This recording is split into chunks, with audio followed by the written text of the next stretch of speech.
In prison, I saw people suffering from trauma. My name is Jesse, and I spent 19 years in the Virginia prison system. And while I was inside, I got a bachelor's degree in psychology. And my main focus was, how did I become the person that I became? How did I go from a kid taking a year off before college to a feral animal who was shooting and robbing and completely out of his mind? And then how would I heal that? And over time, and through getting to know the people around me and hearing these horror stories, my question became, how can I empower other people so that they too can heal themselves? And it's not a clear-cut thing, right? You go to a psych class and you get a bunch of theory and you get a bunch of ideas, and none of it's real, right? None of it actually put into practice yet. But it gave me the framework through which I could try to discover myself. I could understand what was going on. And I struggled with that because as I got to know people and I heard their trauma and the mental, physical, sexual trauma that people experienced, I felt like I couldn't compare. I felt like my trauma wasn't valid, or it wasn't big enough, or it wasn't good enough, and therefore how could I complain, or how could I need to heal? Like, I didn't go through what this person went through. And that was when I learned we have to accept that where we're at and what we've experienced is the biggest thing in our lives. Just because you've gone through more, or just because you've gone through less, doesn't make my trauma any less valid. And I was running from something for my entire life. I was running from what felt like this hungry beast that was going to consume me if I didn't get high enough, or I stayed drunk enough, or stay sexed enough, or do enough to get this feeling away from me. And I didn't know how to deal with that. And it wasn't actually psychology that taught me that. It taught me a framework for treatment. But what taught me that was sitting, it was meditation, it was being still. Because when I actually sat, and when those feelings that felt like they were going to consume me or destroy me showed up, what I found was a piece of myself that needed my love. A piece of myself that was not okay, and it was trying to get my attention through all this crazy behavior. It was trying to get my attention because it just needed my love. And it sounds very abstract or very crazy. What it needed was to be nurtured.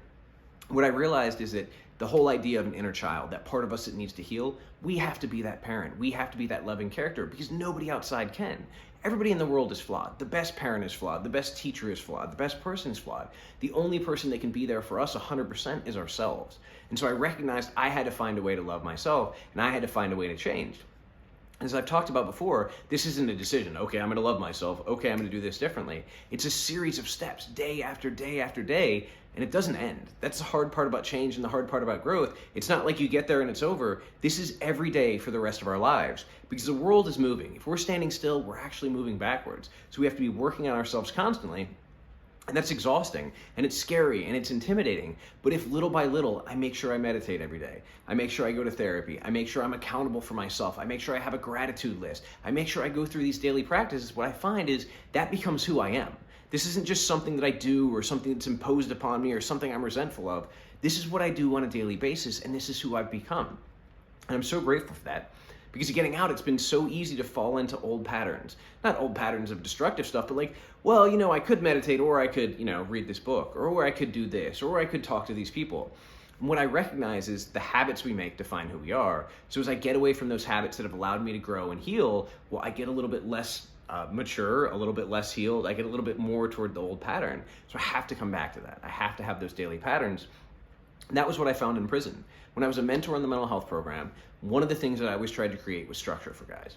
Because in prison, there's not a lot of structure. Well, I guess it's this kind of weird dichotomy because you're told where to go and what to eat and what to do, but at the same time, throughout the course of the day, you're just free. You lay there all day, you watch TV all day, you sleep all day, you read all day. Guys don't do that.